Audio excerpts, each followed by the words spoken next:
એમાં મારા વડીલ બંધુ રામજીભાઈએ પણ ખૂબ સહયોગ આપી અને કીધું બાપુ કથા કરજો તમે ચાલુ જ રાખો એ કહી કે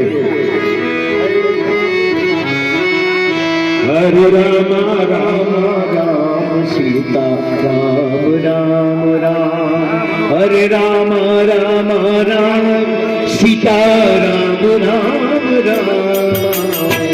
રામ રામ રામ સીતા રામ રામ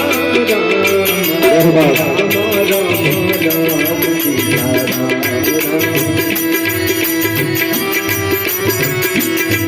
હરે રામ તેમજ હરે રામ રામ રામ સીતા રામ રામ રામ એને પણ બાબુ મારે આપણા ગામમાં મારી કથા હોય અને હું ગયું તો સારું ન લાગે શૈલેષભાઈ વ્યાસપીઠને 1100 રૂપિયા અર્પણ કરે છે નામમાં લખી દીધું વ્યાસપીઠને પોતે મને સારી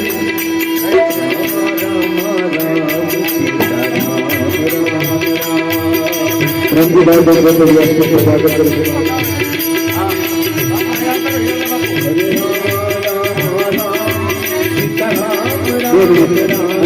મારા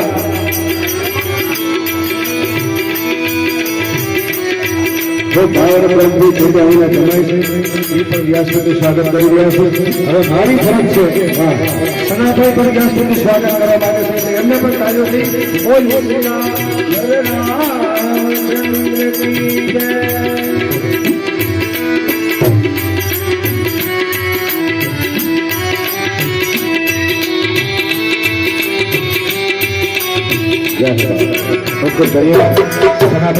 થોડો સમય લઈ એમને પણ એમ કે મારા ગામની કથા મારે જવું છે.